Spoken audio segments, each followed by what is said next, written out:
One of the best retirement calculators I've seen in a long, long time. This is absolutely fantastic. My man Kenny sent this to me, so kudos to you, Kenny. This is from FiCalc.app, FiCalc.app, and we'll read the introduction and we'll go into a little bit. Right here, we're when planning retirement, finding a safe withdrawal plan. We got banging right here. After running all the simulations, okay, we know about that. Other withdrawal strategies. This calculator allows you to run retirement simulations using historical data. And that's a drawback now, but historical data. That's my concern. The historical data is always the thing that concerns me most because we're back testing. It's still good because I still love it because look at all these withdrawal strategies.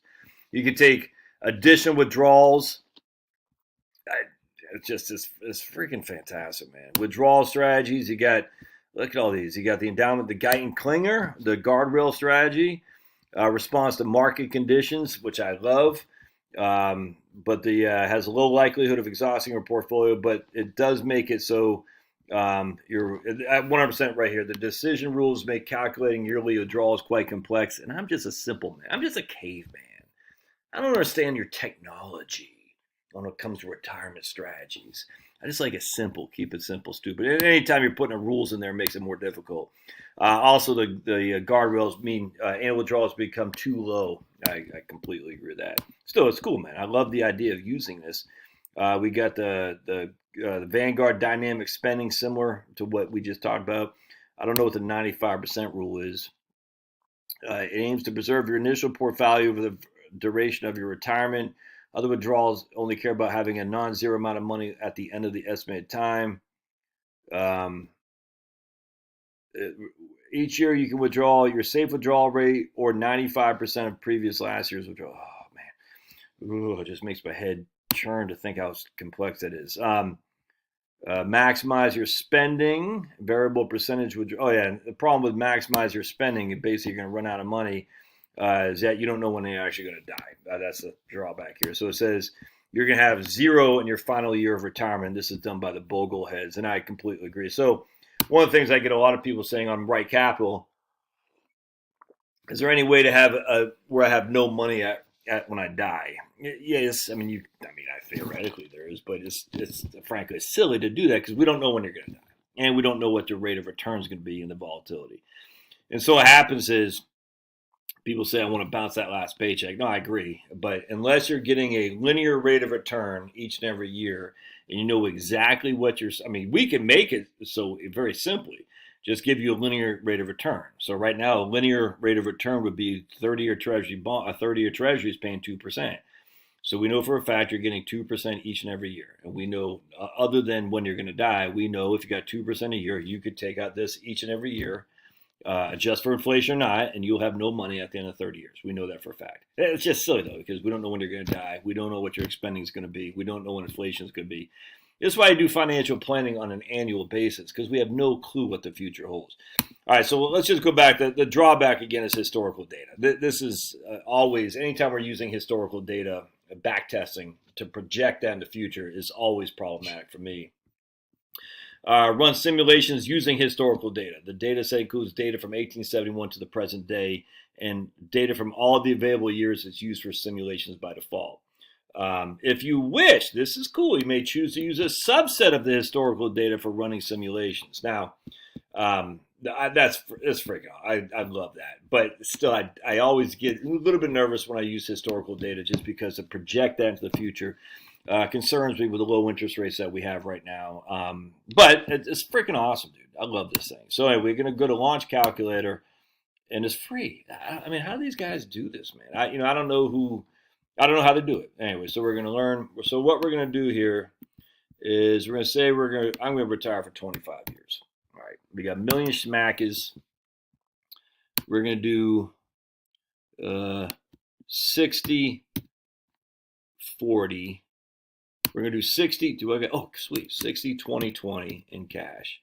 All right. And we're going to say our annual growth percentage. I don't get that. Oh, I guess we're going to say 0.5% for cash. All right. Let's see if that works. There we go. And the fees are just ETFs. All right, so we got, how much are we taking out each year? We're taking 40,000 a year at constant dollar. I don't want that. Wait, is that constant dollar? Is that adjust for inflation? Let's see what this says here. You choose essentially 4%. You withdraw that amount for each subsequent year. You account for inflation. Okay, cool. So we got a constant. Then we're going back to historical data. Use all historical data. Cool. You can check subsets.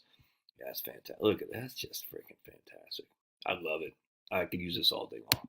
But I don't want 1926, 1921. I want to go 1966. We're going to start there. And we see we only have an 83% probability of success. The median that we're leaving is 1.4 million, which is pretty doggone good. So even though 17% of the time you ran out of money, and I don't know if they can additional withdrawals. I don't want to do additional withdrawals, but you can do. Let's do the Guyton thing here. This is just fantastic. Yeah, 100% success. The median we're leaving is 1.2. Does it tell? Oh, right. Median. Largest 88,000. Smallest was 20. Yeah, see, that's the problem. The smallest was $20,000, and that's what we're talking about. Just look at this. 1 standard deviation, 2 standard deviations, 3 standard deviations. This is just fantastic. Let's hit what this does. From January. Oh, look at that. You can even define different 25-year time frames. And whoever did this, you are the man of the hour, my friends. Whoever wrote this. This is fantastic. You can do a capital preservation rule. Is one of the 3 decision rules by Guyton. Okay, yeah, we talked about that. It's just phenomenal. Let's do to. I don't even know what this 95% rule is. All right, but I don't want 5. I don't want 4%. I want 5%. So we're gonna do withdraw each year 5%, and we're gonna go to just a good old-fashioned constant dollar. There we go. So now we're taking. Oops, I don't change it. We want 50,000 here. Link. There we go. All right, so now we got 70. We're taking 50,000 a year adjusted for inflation. 60, 20, 20. We started in 1966, and we ran out of money 30% of the time. Our median, and this is in today's dollars, is 815,000 that we left. Now you can see the 1 standard 70. Okay, I guess they're not using standard deviations. 75%, we had 0 to 1.2 million. 95%, we had 0 to 1.6. Okay, I gotcha.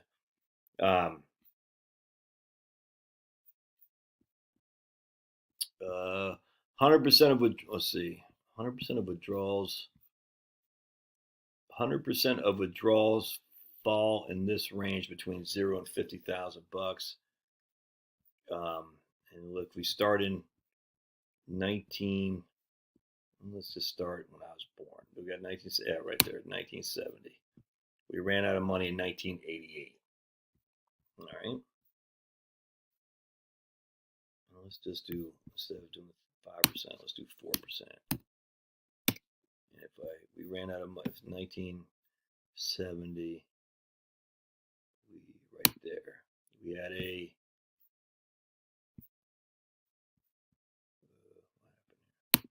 1970. Oh, okay. We didn't. Did we run out of money? No, we still okay, but we didn't have very much left. Okay, gotcha. Let me actually go back. All right, so it's just tons of stuff in here, man. I love it.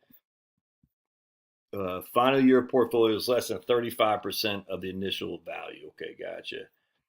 And that's at 4% starting in 66. Actually, I started in 1970 here when I clicked on that.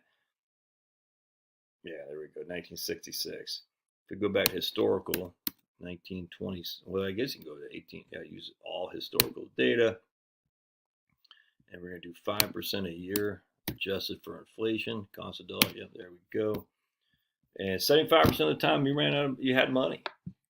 15% of the time you nearly failed. That's what I love about it. It's saying, look, 75% you had money, 15% of the time you nearly failed. So that's 90% of the time you had money. I mean, I'll take that. Hell yeah, I'll take that. And the standard deviation, I mean, the average is 50,000 a year that we took. I'm sure that's adjusted for inflation, but and so look, 74, 70. So base it right here again. Portfolio runs out of money, and isn't that the 70s? I mean, if you were the 70s, just freaking an ass kicker. How about 2000s? Well, I guess we don't have enough years. Yeah, we need 1990. Let's go to 1995. Do we got it on here? 1996. Let's see where we're at. 1996, you can see we got smoked in 2000. We went from 1.3 all the way down to 716, but still we're still sitting pretty, man. Let's do 20 years actually. I want to see if we started in 2000. Yeah, right here. Final portfolio value is less than 35% of the initial portfolio value. Yeah. Anyway, I love this thing. This is fantastic. The drawback again is the back testing. Like, there's nothing to do about it. I mean, it is what it is. I use back testing. I use it when I wrote my book on Wellington. Back testing. Right here, retire with Wellington. And the reason I did that was simple, because that's the data we have. The problem is, if you assume that back testing is not going to be the future, well, you have to come up with other numbers. And there you just pull them out of the air. But that is great. It's a fantastic tool. So highly recommend you use this. Man, love to hear your thoughts. Thanks now.